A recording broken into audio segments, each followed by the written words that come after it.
Hi friends, ಶಾಂತ star ಚಾನಲ್ಗೆ ಸ್ವಾಗತ. ಇವತ್ತು ನಾನು ಹಾಲಿನ ಪುಡಿಯಿಂದ ಕಲಾಕಂದ್ ಮಾಡೋದು ಹೇಗೆ ಅಂತ ನಾನು ತೋರಿಸ್ಕೊಡ್ತಾ ಇದ್ದೀನಿ. ನಾವು ಬೇಕರಿಗೆ ಹೋಗಿ ತಂದು ತಿನ್ನಬೇಕಂದ್ರೆ ಬೆಲೆ ಜಾಸ್ತಿ ಇರುತ್ತೆ. ನಮಗೆ ಮಕ್ಕಳಿಗೆ ಅಂತ ಹಾಲಿನ ಪುಡಿ ಕೊಡ್ತಾರಲ್ವ, ಆ ಹಾಲಿನ ಪುಡಿಯಿಂದನೇ ನಾವು ಕಲಾಕಂದನ್ನು ಮಾಡಿ ತಿನ್ಬೋದು ಫ್ರೆಂಡ್ಸ್. ತುಂಬಾ ಟೇಸ್ಟ್ ಆಗಿರುತ್ತೆ ಕಲಾಕಂದ್. ನಾವು ಮಾಡೋಣ ಬನ್ನಿ. ಹೇಗೆ ಮಾಡೋದು ಅಂತ ನಾನು ಎಲ್ಲ ಡೀಟೈಲಾಗಿ ತೋರಿಸ್ಕೊಡ್ತಾ ಇದ್ದೀನಿ. ತುಂಬ ಚೆನ್ನಾಗಿರುತ್ತೆ. ಬನ್ನಿ ನೋಡೋಣ ಹಾಗಾದರೆ ಕಲಾಕಂದ್ ಮಾಡೋದು ಹೇಗೆ ಅಂತ. ಈಗ ನಾವು ಏನೇನು ಇಂಗ್ರೀಡಿಯೆಂಟ್ಸ್ ತೆಗೆದುಕೊಂಡಿದ್ದೀವಿ ಅಂತ ನೋಡೋಣ ಬನ್ನಿ. ನೋಡಿ, ಇಷ್ಟು ಹಾಲಿನ ಪುಡಿಯನ್ನು ಈ ಬೌವಲ್ಗೆ ಹಾಕಿದ್ದೀನಿ. ಮತ್ತು ಅದೇ ಬೌವಲಲ್ಲೇ ಹಾಲಿನ ಪುಡಿನ ತೆಗೆದುಕೊಳ್ತಾ ಇದ್ದೀನಿ. ಮತ್ತು ಇದಕ್ಕೆ ಆಯಿಲನ್ನು ನಾನು ಸೇರಿಸ್ತಾ ಇದ್ದೀನಿ. ಇದು ಸನ್ಫ್ಯೂರ್ ಆಯಿಲನ್ನು ಸೇರಿಸ್ತಾ ಇದ್ದೀನಿ.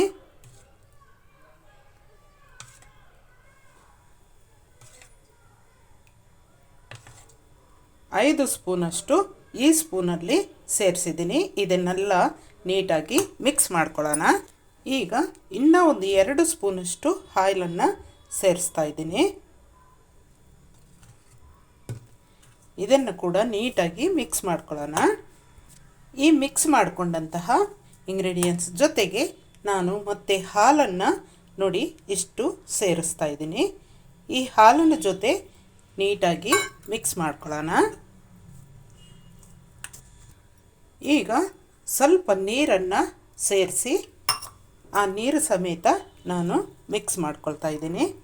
ನಾವು ಎಷ್ಟು ಹಾಲು ತೆಗೆದುಕೊಂಡಿದ್ದೀವೋ ಅಷ್ಟು ನೀರನ್ನು ಸೇರಿಸಿ ಮಿಕ್ಸ್ ಮಾಡ್ಕೊಳ್ಳೋಣ. ನೋಡಿ, ಈ ರೀತಿ ಹದಕ್ಕೆ ಇರಬೇಕು. ಜಾಸ್ತಿ ಗಟ್ಟಿ ಇಲ್ದಿರ. ಮತ್ತೆ ಬೇಕಂದರೆ ಸ್ವಲ್ಪ ನೀರನ್ನು ಸೇರಿಸ್ಕೊಂಡು ಈ ರೀತಿ ಹದಕ್ಕೆ ನೀಟಾಗಿ ಕಲಿಸ್ಕೋಬೇಕು. ಈಗ ನಾವು ಸ್ವಲ್ಪ ತುಪ್ಪ ತೆಗೆದುಕೊಂಡು ಒಂದು ಪ್ಲೇಟ್ಗೆ ಸವರ್ಕೊಳ್ಳೋಣ. ಮೊದಲೇ ನಾವು ಪ್ಲೇಟ್ಗೆ ಸವರಿಟ್ಕೋಬೇಕಾಗತ್ತೆ. ಈ ರೀತಿ ತುಪ್ಪನ ಸವರಿಟ್ಕೊಳ್ಳೋಣ. ಈಗ ನಾವು ಒಂದು ಪಾನನ್ನು ಇಟ್ಕೊಂಡು ಸ್ಟವ್ ಹಚ್ಚಿ ಈ ಅರ್ಧ ಬೌಲ್ ಸಕ್ಕರೆನ ಸೇರಿಸೋಣ. ಮತ್ತು ಅದರ ಜೊತೆಗೆ ಅದೇ ಬೌಲಲ್ಲಿ ಅರ್ಧ ಬೌಲ್ ನೀರನ್ನು ಸೇರಿಸ್ತಾ ಇದ್ದೀನಿ. ಈಗ ಸಕ್ಕರೆ ನೀಟಾಗಿ ಕರಗಬೇಕು.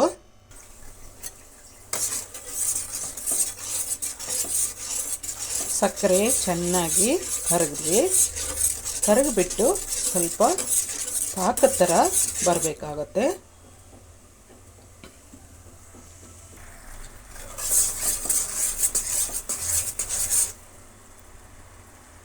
ನೋಡಿ, ಸುಮ್ಮನೆ ಸ್ವಲ್ಪ ಗಮ್ಮು ಥರ ಆದರೆ ಸಾಕು. ಈ ರೀತಿ ಪಾಕ ಬರಬೇಕು ಅಂತೇನಿಲ್ಲ. ಈ ರೀತಿ ಗಮ್ಮು ಥರ ಆದರೆ ಸಾಕು. ಈ ರೀತಿ ಅಂಟಂಟಾಗಿ ಮೆತ್ಕೊಂಡ್ರೆ ಸಾಕು. ಪಾಕ ಬರಬೇಕು ದಾರದ ಥರ ಅಂತ ಏನಿಲ್ಲ.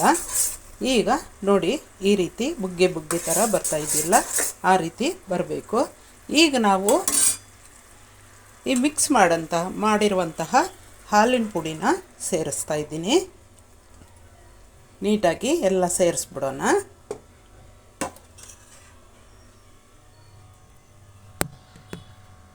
ಹಾಲಿನ ಪುಡಿ ಸೇರಿಸಿದ ನಂತರ ನೋಡಿ, ಸ್ವಲ್ಪ ಹೊತ್ತು ಕೂಡ ತಳ ಹತ್ತದಿರ ನಾವು ಕಲಿಸ್ತಾನೆ ಇರಬೇಕಾಗತ್ತೆ. ತಳ ಹತ್ತದಿರ ಕಲಿಸ್ತಾನೆ ಇರಬೇಕು, ಗಟ್ಟಿ ಆಗೋ ತನಕ. ಆಫ್ ಸಿಮ್ಮನ್ನು ಇಟ್ಕೊಳ್ಳಿ, ತುಂಬ ಚೆನ್ನಾಗಿ ಬರುತ್ತೆ. ತಳ ಹತ್ತಿದರೆ ಕಪ್ಪಗಾಗ್ಬಿಡುತ್ತೆ. ಅದರಿಂದಾಗಿ ಆಫ್ ಸಿಮ್ಮನ್ನು ಇಟ್ಕೊಂಡ್ರೆ ನೀಟಾಗಿ ಬರುತ್ತೆ. ಒಂದು ಕಡೆ ಆಯಿಲನ್ನು ಬಿಸಿ ಆಗೋಕ್ಕೆ ಬಿಡೋಣ, ಸಿಮ್ನಲ್ಲೇ ಇಡೋಣ. ಇದು ಕಲಿಸ್ತಾನೆ ಇರಬೇಕು. ಆಯಿಲು ಸ್ವಲ್ಪ ಇಟ್ಕೊಂಡಿರ್ಬೇಕು. ನಾವು ಇದನ್ನು ಕಲಿಸ್ತಾನೆ ಇರೋಣ. ಈ ಹದಕ್ಕೆ ಬಂದಾಗ ನಾವು ಕಲಿಸ್ತಾನೆ ಇರಬೇಕು, ಒಟ್ಟಿನಲ್ಲಿ ನಿಲ್ಲಿಸಲೇಬಾರ್ದು. ಈಗ ಬಿಸಿ ಆಗಿರುವಂತಹ ಆಯಿಲನ್ನು ಸ್ವಲ್ಪ ಸೇರಿಸೋಣ. ಸೇರಿಸಿ ಅದನ್ನು ನೀಟಾಗಿ ಕಲಿಸ್ತಾನೆ ಇರೋಣ. ಮತ್ತೊಮ್ಮೆ ಸ್ವಲ್ಪ ಆಯಿಲನ್ನು ಸೇರಿಸ್ತಾ ಇದ್ದೀನಿ. ಬಿಸಿ ಬಿಸಿ ಕಾಯ್ತಾನೇ ಇರಬೇಕು ಇಲ್ಲಿ ಆಯಿಲು.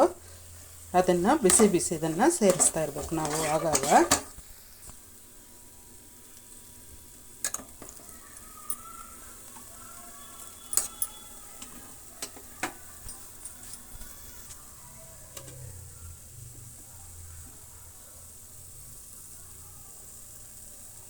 ಬಿಸಿ ಬಿಸಿ ಆಯಿಲ್ ಹಾಕಿದರೆ ನೀಟಾಗಿ ಬೇಯುತ್ತೆ ಫ್ರೆಂಡ್ಸ್. ಚೆನ್ನಾಗಿ ನೋಡಿ ತಲೆ ಬಿಟ್ಕೊಂಡ್ಬಿಟ್ಟಿದೆ.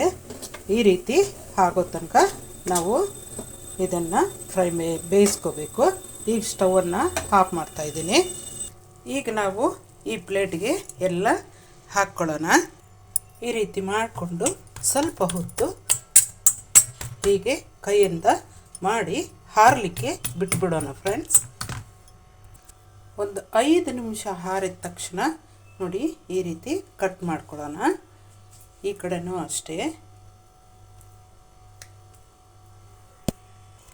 ಚೆನ್ನಾಗಿ ಹಾರಿಬಿಡಲಿ, ಆವಾಗ ನಾವು ಈಚೆಗೆ ತೆಗಿಬೋದು.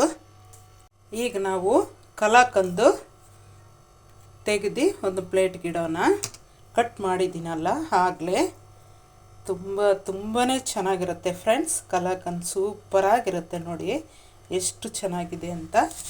ಇದಕ್ಕೆ ಒಂದು ಸ್ವಲ್ಪ ಆಯಿಲ್ ಜಾಸ್ತಿ ಇಡಿಸುತ್ತೆ, ಆದರೆ ಅಷ್ಟೇ ಟೇಸ್ಟ್ ಆಗಿರುತ್ತೆ ಫ್ರೆಂಡ್ಸ್.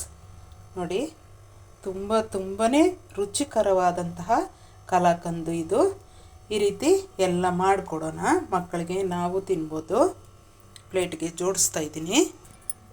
ಕಲಾಕಂದನ್ನು ನಾನು ಪ್ಲೇಟ್ಗೆ ಜೋಡಿಸಿದ್ದೀನಿ. ತುಂಬಾ ರುಚಿಯಾಗಿದೆ. ಬನ್ನಿ ಫ್ರೆಂಡ್ಸ್ ಎಲ್ಲರೂ ತಿನ್ನೋಣ.